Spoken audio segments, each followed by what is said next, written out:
So 10 years ago, I was absolutely in love, infatuated with the show The Biggest Loser. And if you're not familiar with The Biggest Loser, and it wasn't my nickname in high school, at least not what they said to my face. The Biggest Loser is a weight loss reality show where they bring a bunch of people to a ranch, and they have all kinds of competitions, and everybody loses a great deal of weight. And I loved this show. This was destination viewing for me. Every week, there I was, if you can picture it. Sitting on the couch, big old pile of snacks on this side, probably about 128-ounce Mountain Dew on this side. And I'd watch the show, and don't get me wrong, it wasn't because I loved the show or I loved the contestants. I loved heckling them. I loved making fun of these people.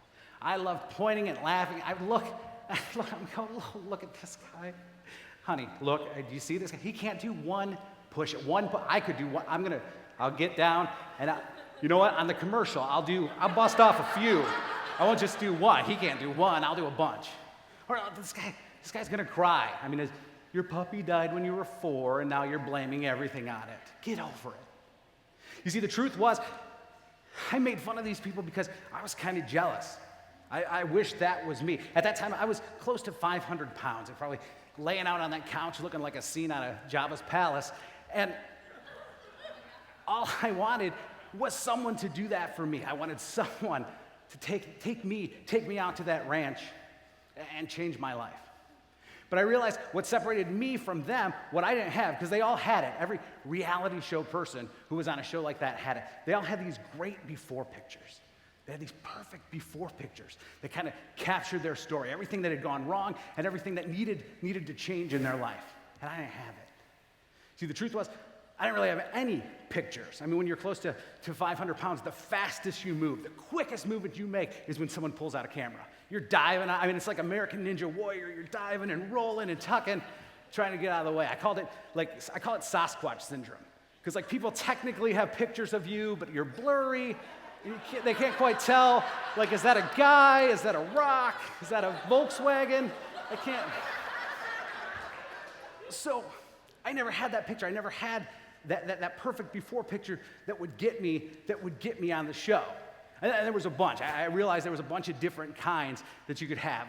There was always the one where the person was taking a ridiculously large bite of food, or sometimes there was the ones that I always found strange were the ones where they're at an event, at a backyard barbecue, and everyone's there and they're all dressed to the nines, but the big guy in the middle always had no shirt on for some reason, those before pictures.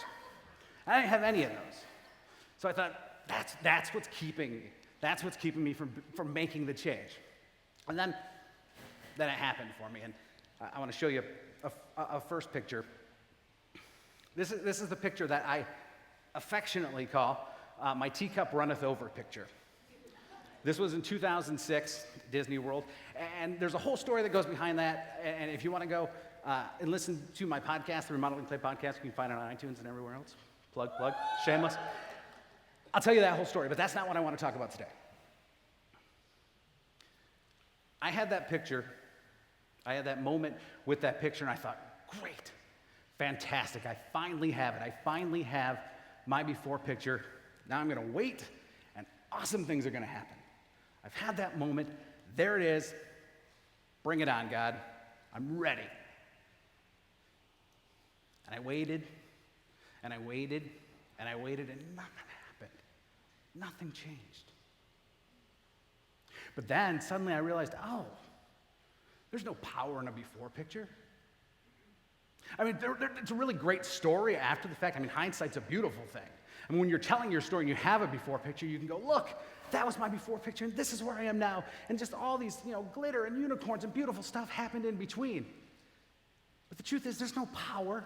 There's no power in a picture. It's the actions that take place after the picture. The picture itself is powerless. So that picture caused action. And that action would take me through over 200 pounds of weight loss. We paid off $86,000 in debt. We forged relationships, that we bonded in relationships that needed strengthening. We cut loose relationships that probably needed to be cut years before. I learned how to say yes. I learned how to say no. I learned how to say never again. And I learned to say, why not me? And not in the whiny, oh, why not me sort of way, but the why not me? Why not me? I thought, this is great. This is great. I've got the momentum. I've got all the action in the world. I'm going to go before picture, and I'm going to get to my happily ever after. So I worked hard, and I kept working, just looking for that perfect after picture, where I would have that perfect little story where I could tell before and after. The in between wasn't important. So I worked, and I want to show you another picture, and this is a picture that not very many people are seeing, and I apologize because it's not very good quality. That picture was what I thought was going to be my after picture. That picture was me, very sick. I had gotten to the point where I was pretty much doing nothing but exercising, barely eating, trying to create this perfect after picture, this perfect exclamation point to the story. And I would stand up, and I would fall down. And I'd be walking down the street, and the curtains would start to close over my eyes, and I'd pass out. My heart would thump in my chest. It was like my heart was doing a bad Tommy Lee impression. As if there's a good Tommy Lee impression. So what I thought was going to be my after picture turned out, and I had no idea that it even existed, that it could even happen this way, I had another before picture. See, it turns out life isn't necessarily before and after. It's before, and it's before, and it's before. And it's the action that follows each of those before pictures is that what shapes us. It's what gets us closer to the best version of us, what we were created to be, who we were created to be. And what I want to do today with the time that I have, there are so many great speakers. There are so many great things that have happened here this weekend. And I'm going to be pouring through notes for weeks. And you are too, and there's amazing speakers left to come. Game plans are awesome. Notes are awesome. Stuff you learn, books you read, all that stuff is great. I have one thing when I go to my office and I sit down above my desk, and it's of no doodle quality. It's my own chicken scratch above. I have one thing that draws me and drives me towards action every day, and it's just this little sign, and it says, "No one comes to the game to watch the huddle." Game planning is awesome. This conference is amazing. But make no mistakes, folks, this is the huddle.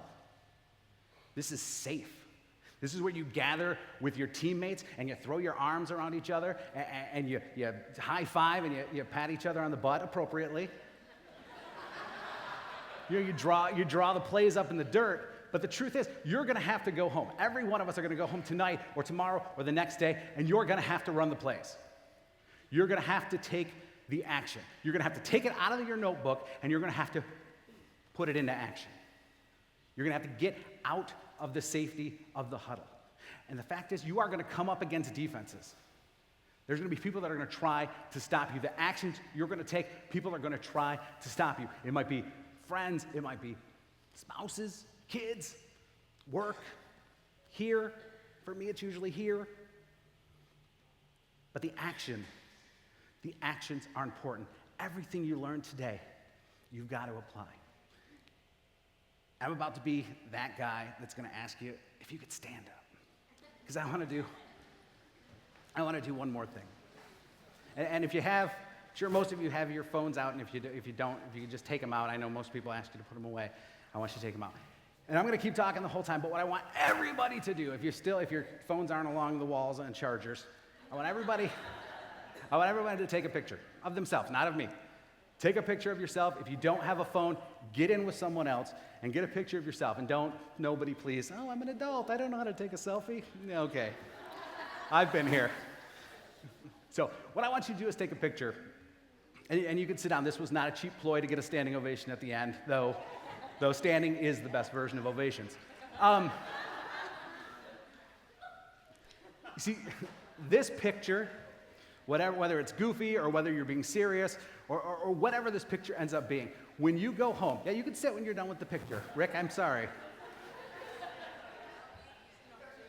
This picture that you took, whatever it is, however it looks, whomever is in the picture with you, this picture has the opportunity to be a before picture in the next awesome thing you're going to do, in whatever you're going to launch, in whatever you're going to change, in whatever you're going to do. This can be the before picture, but on its own, it's just another picture on the camera roll. It's just, it's you eating one of Brett's Pops or one of Kevin's selfies, or it's just another picture if you don't put the action behind it. No one comes to the game to watch the huddle.